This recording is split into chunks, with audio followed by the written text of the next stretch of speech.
নমস্কার বন্ধুরা, আশা করি আপনারা সবাই ভালো আছেন।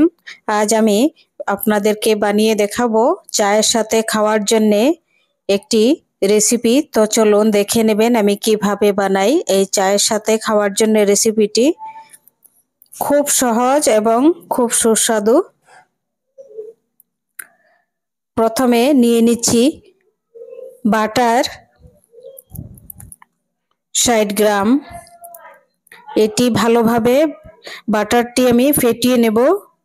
প্রথমে এখানে ৬০ গ্রাম বাটার নিয়েছি।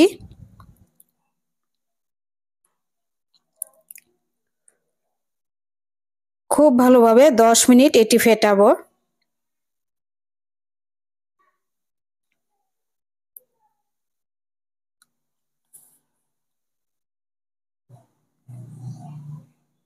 ফেটানো হয়ে গেছে। এখন দিয়ে দেব চিনির পাউডার ১০০ গ্রাম। চিনির পাউডার দিয়ে আরও ১০ মিনিট খুব ভালোভাবে এটি ফেটিয়ে নেব। বাটার আর চিনির পাউডার।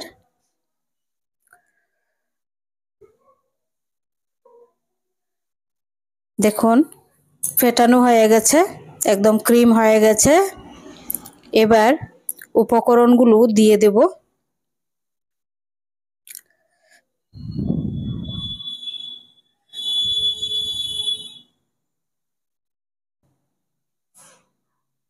একটি এই যে চালনি নিয়েছি, এটির মধ্যে আমি এবার ছেঁকে নেব উপকরণগুলো। প্রথমে নিয়ে নিচ্ছি ময়দা ১২০ গ্রাম,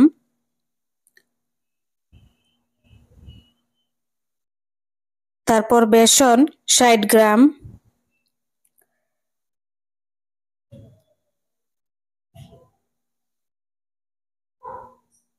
সুজি নিয়ে নিচ্ছি দেখুন ৪০ গ্রাম,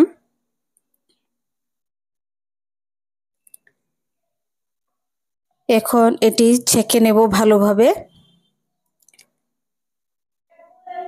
বাটার আর এই যে দেখুন বাটার যে চিনির পাউডার আর বাটার একসঙ্গে আমি ব্যাটার তৈরি করেছিলাম, ওইটির মধ্যেই আমি এই উপকরণগুলো মিক্স করে নিচ্ছি। এখন দিয়ে দিচ্ছি দেখুন ১/৫ ভাগ লবণ। এবার দিয়ে দেব বেকিং পাউডার ১/২ চামচ। দেখুন বেকিং পাউডার ১/২ চামচ, আর ঠিক একই পরিমাণে বেকিং সোডা ১/২ চামচ।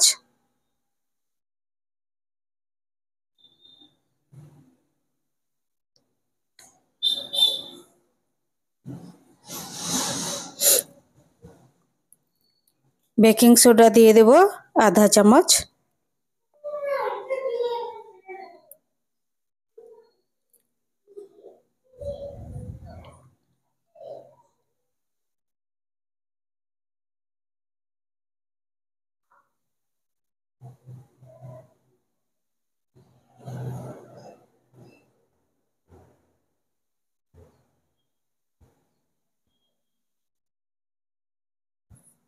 দেখুন এটি বেকিং সোডা।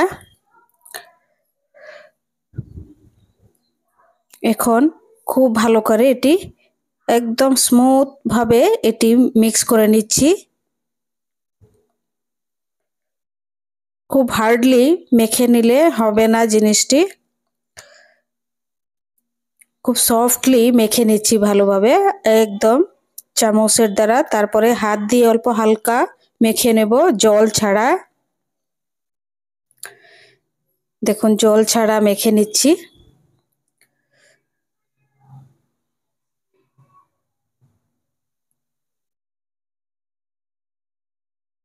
মাখা হয়ে গেছে। এবার ৫ মিনিট ফ্রিজে রেখে দেব। এটি ফ্রিজ থেকে বের করে নিয়েছি দেখুন।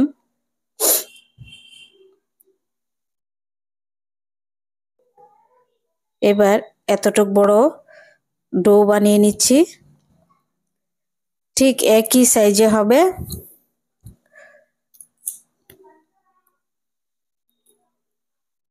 এরকম ডো বানিয়ে তারপরে এটি হাত দিয়েই আমি ডো বানিয়ে নেব।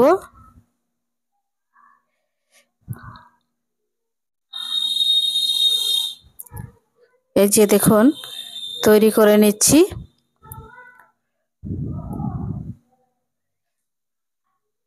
এটি মাখার সময় জল দিবেন না, একদম নষ্ট হয়ে যাবে। জল ছাড়াই খুব সুন্দর। এই যে সবগুলো এরকম ভাবে আমি তৈরি করে নিচ্ছি। আপনাদের যদি রেসিপিগুলো ভালো লাগে সাবস্ক্রাইব করবেন, লাইক করবেন, শেয়ার করবেন আর অনুগ্রহ করে কমেন্ট করে জানাবেন রেসিপিটি কেমন হয়েছে চায়ের সাথে খাওয়ার জন্যে। সবাই খুব ভালো থাকবেন, সুস্থ থাকবেন, ভগবানের কাছে এই প্রার্থনা করি। আবার ভিডিও তো সবাই দেখেন মোটামুটি, কিন্তু কেউ লাইক করছেন না, খুব খারাপ লাগছে। এবার দিয়ে দিচ্ছি দেখুন অল্প পেস্তা,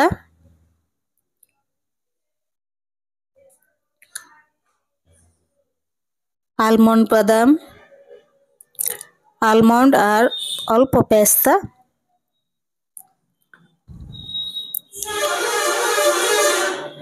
দিয়ে এগুলো এবার আমি বেকিং করে নেব।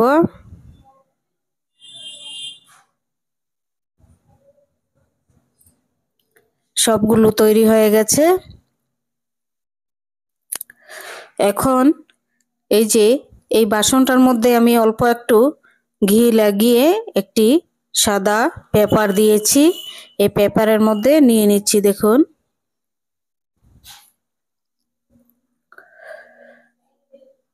প্রথমে অল্প অল্প করে এটি বসিয়ে দেব, একসঙ্গে দিলে নষ্ট হয়ে যাবে, ফুলবে, এই কারণে ফুলবে যে তখন আর জায়গা পাবে না, এর জন্য আমি কমিয়ে দিচ্ছি। দেখুন 5টা দিলাম। এখন লবণ দেখুন গরম করে নিয়েছি, এখানে 1 কেজি লবণ আছে।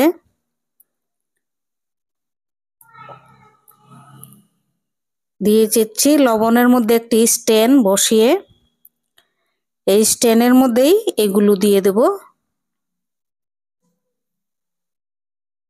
এবার 20 মিনিট ঢাকা দিয়ে গ্যাসের ফ্লেমটি একদম লো করে, দেখুন 20 মিনিট হয়ে গেছে,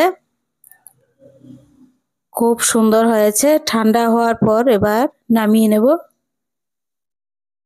হয়ে গেছে। গ্যাসের ফ্লেমটি একদম লো করে রেখেছি, না হলে জ্বলে যাবে। দেখুন বিস্কিট ঠান্ডা হওয়ার পর আমি নিয়ে নিচ্ছি একটি বাসনে।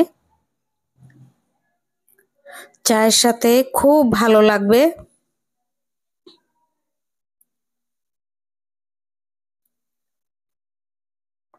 একদম মুচমুচে হয়েছে, মুচমুচে এবং খুব নরম হয়েছে।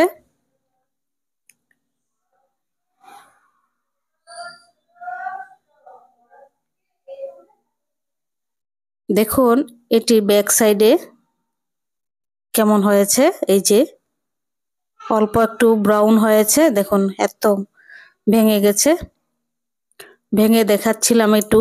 খুব সুন্দর কেমন ভাবে বেকিং হয়েছে, এটা ওভেন ছাড়াই কত সুন্দর হয়েছে দেখুন।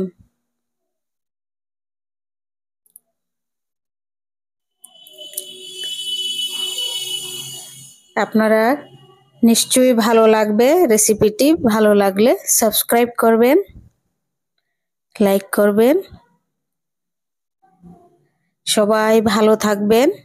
নমস্কার।